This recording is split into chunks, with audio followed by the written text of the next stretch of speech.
안녕하세요. 말씀의 거리 887번째 시간 기도하심으로 시작하겠습니다. 거룩하신 주님 감사합니다. 주님의 말씀을 묵상합니다. 성령님께서 말씀에 조명이 되어 주시옵소서. 우리 주 예수 그리스도님의 이름으로 기도합니다. 아멘. 네, 오늘 보실 말씀은 잠언 16장 31절에서 17장 6절까지의 말씀입니다. 백발은 영어로운 관인이 의로운 길을 걸어야 그것을 얻는다. 여기서 백발은 노인을 일컫는 말입니다. 자, 노인이 된다는 것은 영화로운 면류관을 얻는 것과 같다라는 말씀입니다. 자, 이것은요, 존경받으며 권위가 있는 존재가 바로 노인이라는 것이죠. 그러나 단순히 나이 든 사람이 모두 그렇다고 보는 것은 아닙니다. 우리의 인생의 마지막 결과에 대해서 생각해 볼 일인 것이죠. 계획을 세우고 그 계획대로 다 이루어졌다고 해서 과연 성공한 인생일까요? 계획이 주님의 선하신 뜻에 맞지 않는 것인데도 그것이 이루어졌다면 그것은 선하지 못한 과정을 거치거나 혹은 그 과정에서 많은 것을 잃게 되었다라는 것을 이야기합니다. 특히 자신의 계획을 이루기 위해서 주님을 믿는 그런 신앙이 주님께서 완성하실 구원과 거리가 먼 곳으로 우리를 인도했을 수 있는 삶의 결과가 주어질 수 있는 것이죠. 어제 말씀에서 나눴던 그런 말씀이죠. 그래서 이 말씀이 좀 생뚱맞은 말씀 같지만 어제의 말씀과 분명히 연관이 있는 그런 말씀입니다.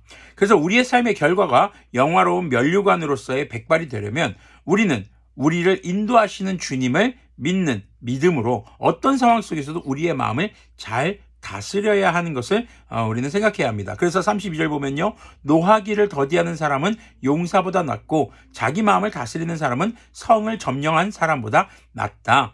어떤 위대한 업적을 이루는 것보다 자신의 마음을 잘 다스릴 줄 아는 것이 지혜로운 것임을 잠언 오늘 본문에서는 말하고 있습니다. 33절 계속 보면요. 제비는 사람이 뽑지만 결정은 주님께서 하신다. 어제 말씀과 아주 연관 지금 있는 말씀이시죠.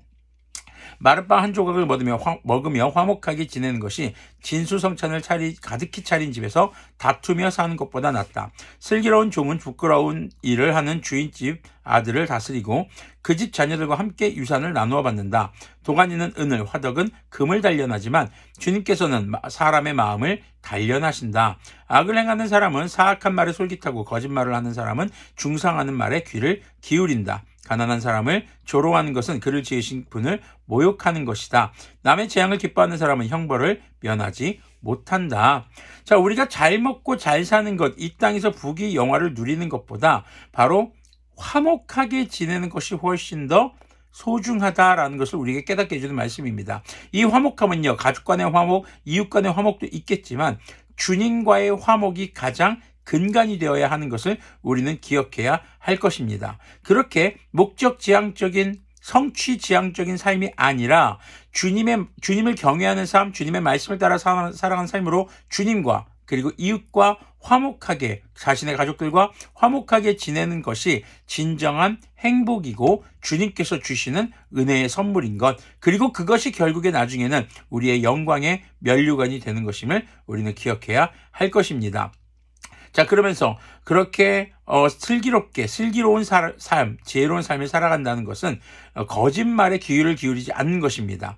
사악한 말에 솔깃하지 않는 것입니다. 그리고 약자들을 돌보고 또 그들을 외면하지 않는 이웃을 자신의 몸과 같이 살아가는 그런 삶을 말하는 것이죠. 그러면서 마지막 6절은요. 손자는 노인의 면류관이요 어버이는 자식의 영광이다라고 이야기를 하고 있습니다.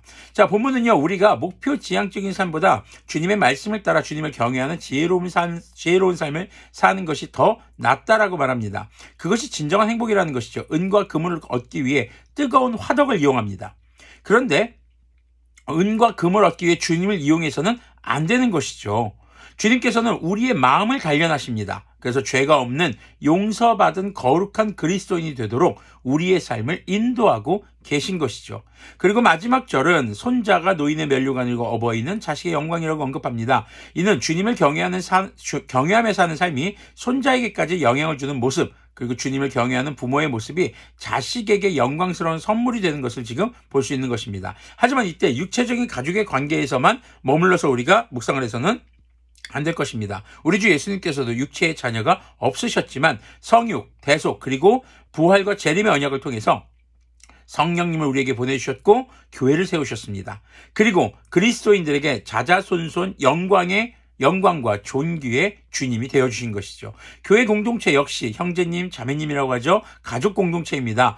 주 하나님 아버지의 자녀들인 것이죠. 우리는 주님은 경외하는 삶을 통해서 육체적 가족뿐만 아니라 영적인 가족인 교회의 성도들 서로에게 주님의 영광과 면류관을 나타내는 그런 존재가 되어야 할 것입니다. 그래서 오늘 말씀은 이 노인의 백발로 시작해서 노인의 영광이 무엇인가로 마지막 문장이 이렇게 되면서 하나의 단락으로, 하지만 앞의 단락과 아주 깊은 연관을 가진 그런 단락의 내용으로 우리가 볼 수 있겠습니다. 자, 우리가 이 땅에서 무엇인가 영광스러운 것을 얻어야 하나님께 영광이 된다라는 착각은 금물입니다. 우리의 영광은 바로 주님이십니다. 그래서 이 땅에서 주님을 믿는 것을 통해서 우리가 무엇인가를 이루고 어떤 세상의 사람들이 볼 때 영광스러운 것을 성취하려고 하기보다 주님께서 영광스럽게 여기시는 것을 추구하고, 그리고 우리의 영광은 오직 주님이신 것을 믿으며 주님을 경외하고 주님의 말씀을 따라 살아가는 삶으로 성도들을 서로에게 영광의 관이 되는 그런 성도들의 삶이 되기를 소망합니다. 기도하겠습니다. 거룩하신 주님 감사합니다. 우리의 삶이 오직 거룩하신 주님의 이름만을 갈망하며 주님의 말씀을 지켜 행하며 주님을 경외하는 삶으로 성도들 서로 간에 주님의 영광을 전하고 또 서로의 영광이 되는 그러한 거룩한 모습이 될 수 있도록 긍휼을 베풀어 주시옵소서. 우리의 욕심, 세속적 욕심을 따라 사는 것이 아니라 주님의 인도하심을 따라 살아가는 우리들이 되기를 소망합니다. 우리 주 예수 그리스도님의 이름으로 기도합니다. 아멘.